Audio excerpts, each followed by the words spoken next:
મહાપ્રભુજીની આજ્ઞા છે કૃષ્ણ સેવા સદા કાર્યા માનસી સા પરામતા તથા સંસાર દુઃખ નિવૃત્તિ બ્રહ્મબોધનમ. સિદ્ધાંત મુક્તાદિ મહાપ્રભુજી આજ્ઞા કરે છે કે જીવે બહિર્મુખ નહીં થવું, પ્રભુની સન્મુખ જરૂર રહ્યું છે. અને યદા બહિર્મુખા યુયમ વિશ્યત કથંચન તદા કાલ પ્રવાહ હસ્તા દેહ ચિત્તાદયો અભ્યુત અને સર્વથા બક્ષયિષ્યંતિ.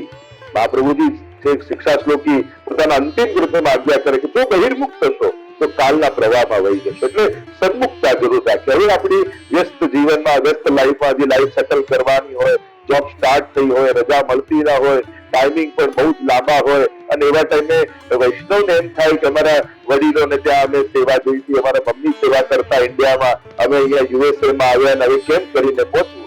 તો બને તો બધાના રસ્તા આપણે ત્યાં છે.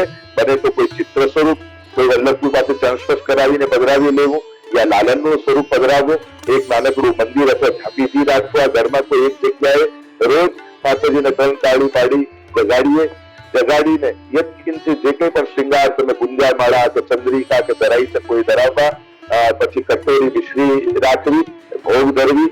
બને તો બ્રહ્મ સંબંધ મંત્ર જો લખીને રાખો તો એ સમયે બોલવો.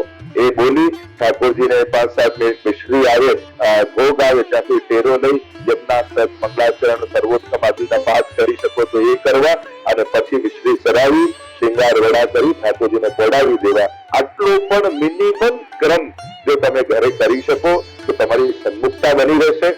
અને પ્રભુની સન્મુખતા એ જ પુષ્ટિ માર્ગનો સૌથી મોટો સદગુણ છે. જો સન્મુખ રહેશે ને તો ઠાકોરજી ધીમે ધીમે એવા સંજોગો કરશે કે બધું અનુકૂળ થવા લાગશે. ઠાકોરજી એવો પોતાનો પ્રતાપ બતાવશે ને કે ધીમે ધીમે ઠાકોરજી બધાનું સ્થિતિ એવી ગોઠવતા તમારે એવા સુંદર સંજોગો થઈ જશે કે તમે સુંદર રીતે સેવા કરી શકશો. તમારે ઠાકોરજીનો સેવાનો રૂમ જુદો હશે, જોબમાં બધી અનુકૂળતા થઈ જશે. ઈચ્છા હશે ને તો અનુકૂળતા ઠાકોરજી કરી આપશે. જેની ઈચ્છા નથી એને ક્યારે અનુકૂળતા થતી નથી. તમારા મનની ઈચ્છા તમારું સૌથી મોટો સદગુણ છે.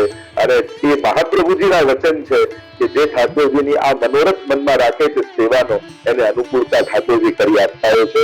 અને મારા આશીર્વાદ એ વૈષ્ણવ છે જેને પૂછ્યું છે કે ઠાકોરજી જલ્દીથી જલ્દી તમારે એવી અનુકૂળતા કરી આપે કે સુંદર તમારા ઘરે સેવા બિરાજે અને ખૂબ આનંદથી ઠાકોરજીને નામ લગાવી. આપણે ત્યાં જે પોતાના જ ઘરમાં કોઈ ગુજરી ગયા હોય, આપણે ત્યાં રહેતા હોઈએ ત્યાં, અથવા આપણા બ્લડ રિલેશનમાં કોઈ ગુજરી ગયું હોય, યા પછી આપણા મધરના પક્ષમાં કોઈ ગુજરી ગયું, દરેકના નિયમો જુદા છે. આપણે ત્યાં સૂતક આદિ લાગવાના, તો એ તો બહુ વ્યક્તિગત જયારે મળીને ચર્ચા થાય ત્યારે જ કહી શકાય. એમાં પણ બ્રાહ્મણ, ક્ષત્રિય, વૈશ્ય, શૂદ્ર આ બધાને સૂતકના દિવસો પણ જુદા જુદા કયા છે. બ્રાહ્મણને 10 દિવસ હોય, ક્ષત્રિયને 12 રાત્રિ હોય, વૈશ્યને 15 રાત્રિ હોય, એમ શૂદ્રને 1 મહિનાનું સૂતક હોય. એટલે જુદા જુદા પ્રકારના વિધાનો ધર્મશાસ્ત્રોએ બતાવ્યા.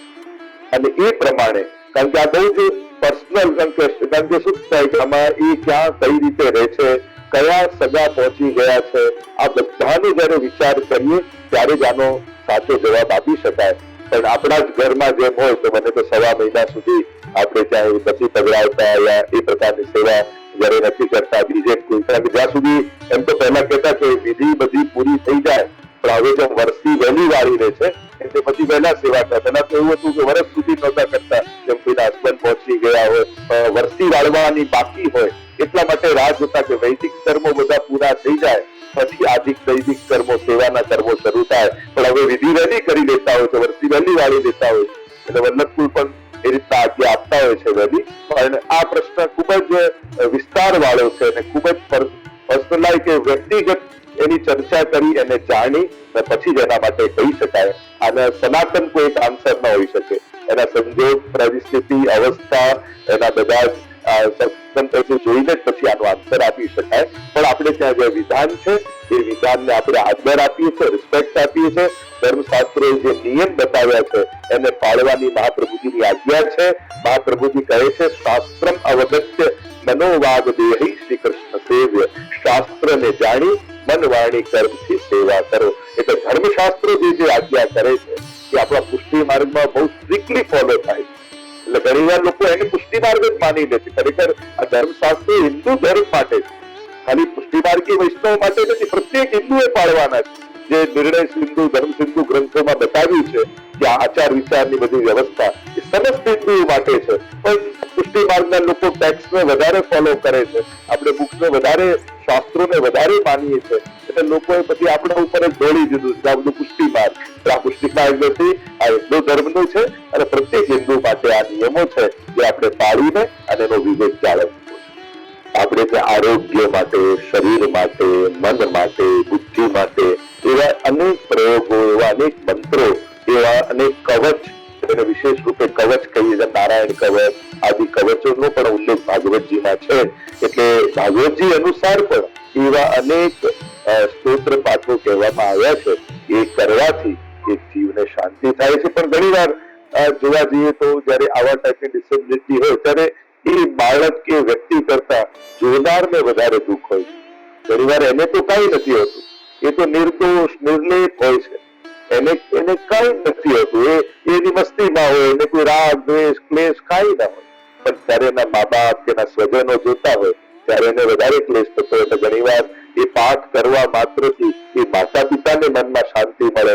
અને ઘણી વાર એમ થાય કે આપણે ગીતાજી ભાગવતજીના બધા વૈષ્ણવના લક્ષણ જોઈએ છે કે કેવા ભક્તોના લક્ષણ જે નિર્લેપ હોય, જેનામાં રાગ દ્વેષ ન હોય, ક્રોધ ઈર્ષા ભય કઈ ન હોય, એવો પરમ ભક્ત, એવો પરમ સંત.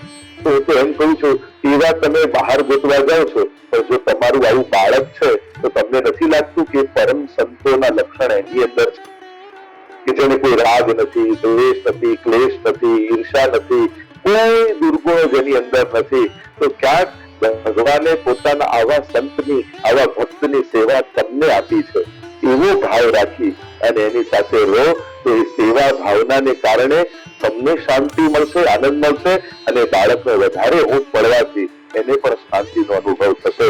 અને જો સંજોગો આપણા હાથમાં હોતા નથી, પણ સંજોગોને ટેકલ કઈ રીતે કરવા એ આપણી સમજણ ઉપર ડિપેન્ડ જરૂર હોય છે.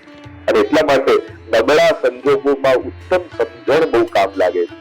જેટલી સારી સમજણ હશે એ જ વસ્તુને તમે રડતા રડતા સ્વીકારો, અથવા એ જ વસ્તુને તમે કોઈ અલૌકિક દ્રષ્ટિએ જુઓ કે આ કોઈ પરમ ભગવદી જીવ હશે કે જેને કોઈ અત્યારે પાપ કર્યા નથી, કોઈ એના કર્મો નથી, બસ એના એ કર્મો, જૂના કર્મોને સમાપ્ત કરવા આવ્યો છે, મારું ને એનું લેણું બાકી છે, એ લેણું પૂરું કરવા આવ્યો છે. એટલે હું આને પ્રેમથી આની સેવા કરીને રાખું. આ એક ભગવદીની સેવા છે. આવો ભાવ રાખીને કરીએ તો ઘરમાં જ આ ભગવદીની સેવા આપણને મળે એમ છે. અને એના માટેના અનેક સ્તોત્ર પાઠો આપણે ત્યાં ઉપલબ્ધ છે. તો બને તો નારાયણ કવચ એ સર્વોત્તમ કહેવાય છે. એવા બીજા પણ ઘણા બધા સ્તોત્ર, ભજન, બાળક નાનું હોય, બીમાર હોય ત્યારે આપણે પૂતના કવચનો પાઠ કરીને પણ એના પર હાથ ફેરવતા હોય છે. એવા અનેક પ્રયોગો ભાગવતજીમાં આપેલા છે જે આપણે કરવાથી એને શાંતિ